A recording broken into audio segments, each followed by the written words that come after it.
एक सुखी परिवार होता, आनंदी परिवार होता. पती आणि पत्नी, त्यांना एक मुलगा, राजाराणीचा संसार, सोन्याचा संसार, हे सगळं होतं. पण मूल लहान असतानाच पतीचं निधन होतं आणि तरुणपणामध्येच त्या महिलेला विधवेचं जीवन जगायला लागतं. आता याच्यामध्येच त्या लहान बाळाची जबाबदारी तिच्यावरती येते. आता तिनं काय करायला पाहिजे? ती काय करणार? ती आई आहे आणि ती आपल्या मुलासाठी आता जगायला लागते आणि त्याच्यासाठी ती काम करते, त्याच्यासाठी ती राबते.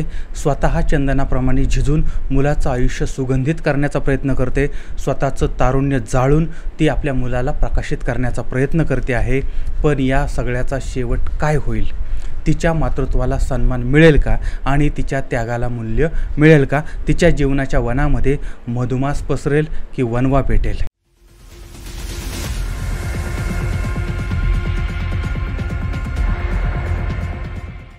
DSD मराठीच्या आजच्या भागामध्ये आपण चाललेलो आहोत गोंदिया जिल्ह्यामध्ये.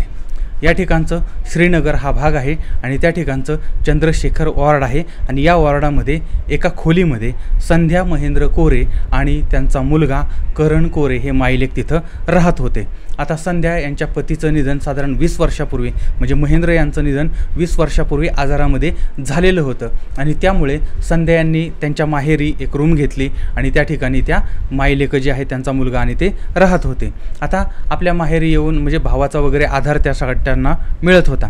आता पती गेल्यानंतर मुलांची जबाबदारी त्या आईवरती आली होती.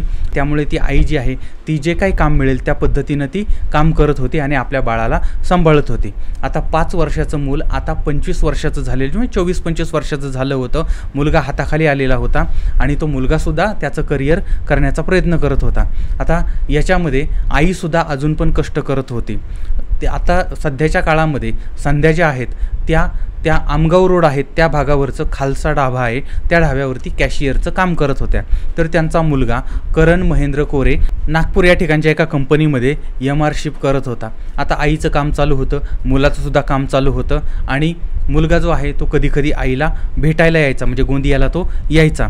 पण जानेवारी 2023 पासून मुलगा जो आहे करण तो गोंदियालाच आईबरोबर ती राहत होता. तारीख आहे 7 जून 2023. आता या दिवशी पहाटे साधारण 3-4चा सुमार झालेला होता आणि यावेळेस घरामध्ये आई संध्या आणि मुलगा करण हे दोघं गाढ झोपलेले होते. आता यावेळेस काही अज्ञात हल्लेखोरांनी यांच्यावरती हल्ला केला. त्यांच्या म्हणजे या दोन्ही माईलेकांनी त्यांचा प्रतिकार करण्याचा प्रयत्न केला.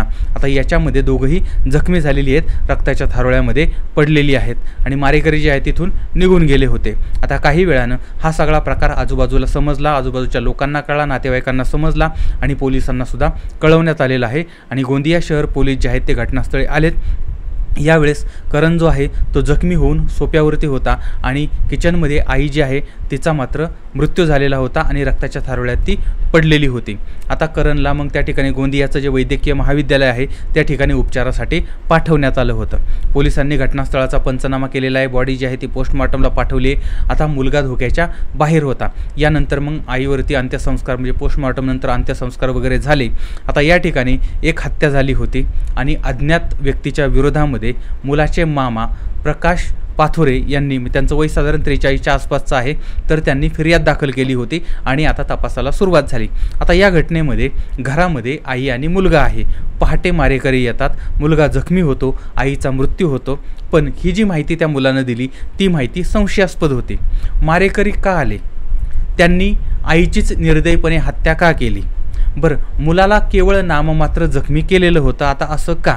आता घरामध्ये कोणतीही फोर्स एंट्री नव्हती, मग मारेकरी कसे काय आले? आता करणच्या हातावरती एक चावल्याची खून होती.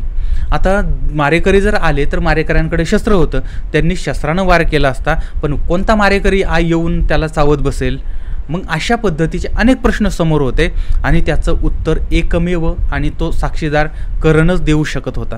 पोलिसांचा त्याच्यावरती पहिल्यापासून संशय होता आणि म्हणून पोलिसांनी त्या करणच्या म्हणजे त्याच्या चौकशीला सुरुवात केली आणि त्यानंतर मात्र पोलिसांनी ज्यावेळेस त्याची कसून चौकशी केली त्यावेळेस हे एकदम अत्यंत भयंकर असं सत्य समोर आलेलं होतं. पाठीमागच्या 6 महिन्यापासून आता हे माईलेक जे आहे ते एकत्र राहत होते. आता आई जी आहे ती ढाब्यावरती काम करते, ही गोष्ट त्या मुलाला आवडत नव्हती, त्याला ती पटत नव्हती आणि यावेळेस म्हणजे ते कधी येणं, उशिरापर्यंत जाणं येणं वगैरे अशा गोष्टी व्हायच्या आणि याच्यामुळे याला राग यायचा आणि दुसरी गोष्ट की त्याला आईच्या चारित्र्याबद्दलसुद्धा संशय होता आणि यामुळे माईलेकांच्यामध्ये वाद होत होता. दुसऱ्या बाजूला संध्या ज्या आहेत त्यांना तांत्रिक मांत्रिक गुप्तधन वगैरे वगैरे आणि अशा पद्धतीच्या गोष्टींनी त्या पछाडलेल्या होत्या आणि त्यावरती सुद्धा त्यांचा प्रचंड खर्च होता. यामुळे सुद्धा मुलगा आणि आई यांच्यामध्ये वाद होता. आता रोज अशा पद्धतीनं वाद चालू, रोज यांच्यामध्ये भांडणं चालू आणि त्याच्यामुळे घरचं वातावरण जे आहे ते प्रचंड बिघडलेलं होतं. तारीख आहे 6 जून 2023. आता या दिवशी या मायलेकामध्ये जोरदार वाद झाला होता, भांडणं झाली होती आणि याच वातावरणामध्ये दोघंही झोपले होते. पण मुलाला मात्र झोप येत नव्हती. त्याला आईचा इतका राग आला होता आणि त्यानं आता एक भयंकर असा निर्णय घेतला, तो म्हणजे आईची हत्या करण्याचा. पहाटेच्या सुमारास मुलगा उठला, किचनमधला चाकू जो आहे तो घेतला आणि झोपलेल्या आईवरती हल्ला करायला सुरुवात केली. आता त्यावेळेस ती आई सावध झाली, ती जागी झाली आणि तिनं स्वतःचा बचाव करण्याचा प्रयत्न केला, मुलाला अडवण्याचा प्रयत्न केला. तिनं आपल्या मुलाच्या हाताला जो आहे तो चावा पण घेतला होता, पण तरीही तो आईवरती वार करत होता, हल्ला करत होता. आणि आता अखेर शेवटी त्या मुलाच्या वारासमोर म्हणजे मुलाच्या अंगात अक्षरशः राक्षस शिरला होता आणि त्याच्यासमोर तो आईवरती सपासप वार करतोय आणि आई आता रक्ताच्या थारोळ्यामध्ये कोसळली आणि त्यानंतर काही वेळातच ती तिथं मरण पावलेली आहे. त्यानंतर या मुलानं स्वतःच्या अंगावरती, शरीरावरती, हातावरती जखमा करून घेतल्या आणि हल्लेखोर आले, हल्ला केला, अशा पद्धतीनं तो बनाव केलेला होता. पण पुढच्या 24 तासामध्ये पोलिसांनी या सगळ्या हत्येचा उलगडा केलेला होता. आता जी माहिती माध्यमातून पुढं आलती ती मी तुमच्यासमोर मांडलेली आहे. याचा अजून तपास चालला आहे, कारण ही आत्ता घडलेली घटना आहे, त्यामुळे काही वेगळी माहिती, नवी माहितीसुद्धा आपल्यासमोर येऊ शकते. आता तुम्ही जर समजा या भागातील असाल आणि तुम्हाला जर या घटनेबद्दलची काय अजून माहिती असेल तर तीसुद्धा तुम्ही मला जरूर कळवा. आता जी काही घटना घडली ती घटना आपण कोणीही बदलू शकत नाही, पण या सगळ्यामधून प्रत्येकाला धडा मिळतो. पहिली गोष्ट की इमोशनल नाही तर प्रॅक्टिकली राहा.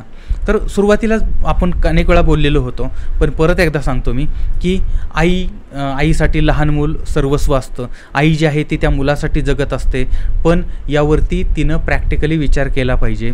आपलं मूल ही आपली जबाबदारी आहे, त्याचा सांभाळ करणं, त्याला लहानाचं मोठं करणं, त्याचं शिक्षण वगैरे करणं हे आपलं कर्तव्य आहे, ते केलंच पाहिजे, त्याबद्दल दुमत नाही. पण हे करण्यासाठी स्वतःला त्रास करून घ्या, स्वतःचं आयुष्य उद्ध्वस्त करा, स्वतःचं आयुष्य किंवा जवानी जी आहे ती जाळून टाका, हे कोणी सांगितलं आहे का?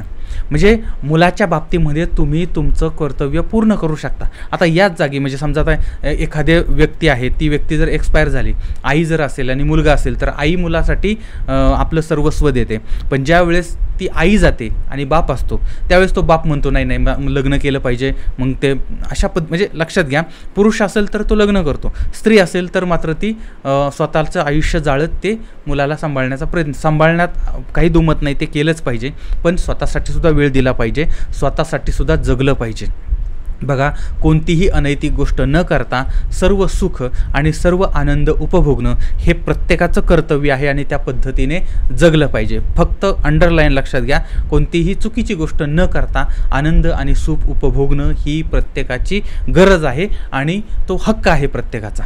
दुसरी गोष्ट, प्रत्येकाने वास्तवामध्ये जगलं पाहिजे. म्हणजे आता माझं मूल आहे, ते लहान आहे, ते आता मोठं होईल, नंतर आता मी त्याच्यासाठी एवढं सगळं करणार आहे, मग तो माझ्या उपकाराची जाणीव ठेवेल आणि मग मला सुख मिळेल, समाधान मिळेल, अशा पद्धतीचे विचार सोडून द्या. कारण लक्षात घ्या, मुलं ज्यावेळेस मोठी होतात, जोपर्यंत लहान असतात तोपर्यंतच ती आईची असतात. ज्या दिवशी ती मोठी होतात, आईची गरज संपते, त्या दिवशी आईला विचारत नाहीत. हीच जगाची रीत आहे. म्हणजे हे आपण समजून घेतलं पाहिजे आणि त्यामुळे इमोशनल विचार करण्यापेक्षा मुलांचाही विचार करा, पण तो करत असताना स्वतःचाही विचार करावा. तिसरी गोष्ट लक्षात घ्या की अनेक घरामध्ये अनेक महिला ज्या आहेत त्या अगदी कमी वयामध्ये एकतर पतीपासून वेगळ्या किंवा त्या विधवा झालेल्या आहेत. तर यांचासुद्धा विचार त्या घरातल्या लोकांनी केला पाहिजे आणि त्यांचा पुनर्विवाह करण्यासाठीचं, कारण आपल्याकडे बऱ्याच वेळा आमच्यामध्ये असं नाही करत, आमच्यामध्ये तसं नाही करत.